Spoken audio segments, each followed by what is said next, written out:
mandat de gestion à Action Vérité pour bien prévoir.fr en compagnie de Shaggy Armanji, directeur de la gestion de As Gestion.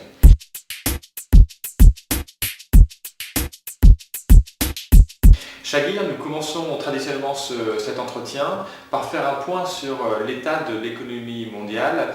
Où en est-on actuellement depuis le dernier point trimestriel début avril? Bonjour Jonathan, donc effectivement depuis le 1er avril dernier, notre dernier point trimestriel, il y a eu des évolutions, je dirais des évolutions relativement importantes à signaler.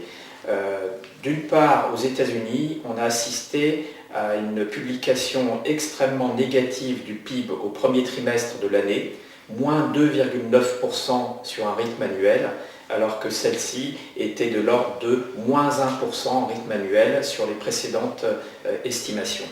Donc ça, c'est un point vraiment important sur les marchés entre le fin mars et aujourd'hui. C'est cette forte baisse, je dirais, de l'activité aux États-Unis sur le premier trimestre qui nous amène à dire que l'année 2014 aux États-Unis va être révisée dans sa globalité aux alentours de 1,7-1,8% au lieu de 2,2-2,4% attendus jusque-là.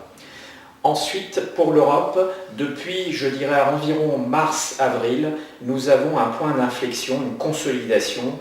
Nous n'avons plus l'accélération que nous avions eue au premier trimestre de l'année 2014. Ça, c'est pour l'ensemble de l'Europe, de la zone euro en particulier, avec une faiblesse notable concernant la France.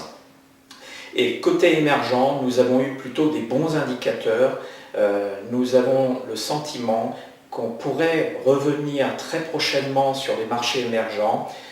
C'est quelque chose que nous regardons aujourd'hui pour la rentrée. En tout cas, on a plutôt eu des bons chiffres, je dirais, ces derniers temps sur les marchés émergents dans leur globalité. Alors dans ce contexte, comment ont évolué les marchés financiers depuis notre dernier point trimestriel et comment voyez-vous leur évolution sur le trimestre à venir? Alors, globalement, les marchés se sont encore bien comportés avec, je dirais, plutôt une accélération aux États-Unis, alors que la croissance économique a été très décevante, mais ça a amené, si vous voulez, à rassurer les investisseurs sur la politique monétaire de la Fed, donc plutôt une accélération de la hausse aux États-Unis. Un marché européen qui, lui, était beaucoup plus fragilisé depuis, je dirais, quelques semaines, parce que, effectivement, n'ayant pas de croissance économique, les investisseurs restent prudents sur les publications de résultats à très court terme, c'est-à-dire pour le deuxième trimestre de l'année.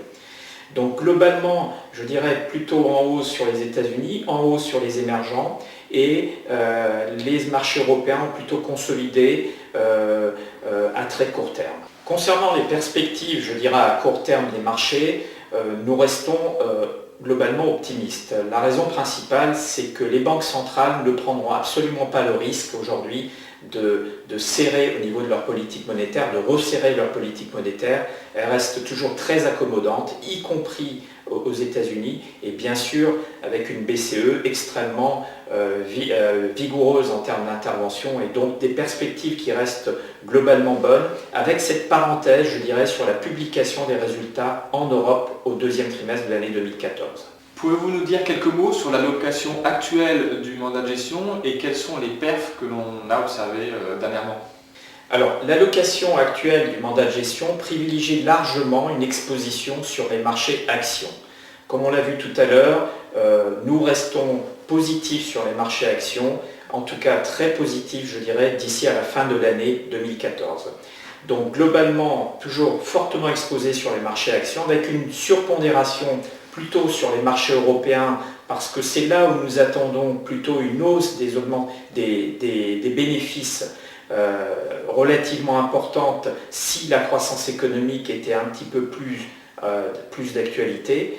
Et d'autre part, au niveau européen, nous avons mis l'accent plutôt sur deux thèmes, à savoir les mid-cap, c'est-à-dire les petites et moyennes valeurs, et d'autre part sur les valeurs dites value, c'est-à-dire les valeurs plutôt décotées dans la zone euro. La performance du mandat depuis le début de l'année arrêtée au 27 juin est de plus 4,5%. Celle-ci sur un glissement de 12 mois est de l'ordre de 12,5%, avec toujours une volatilité inférieure à 7%, donc un niveau de risque très maîtrisé. Et depuis la création de ce mandat, nous sommes à une performance de l'ordre de 33%, plus 33%.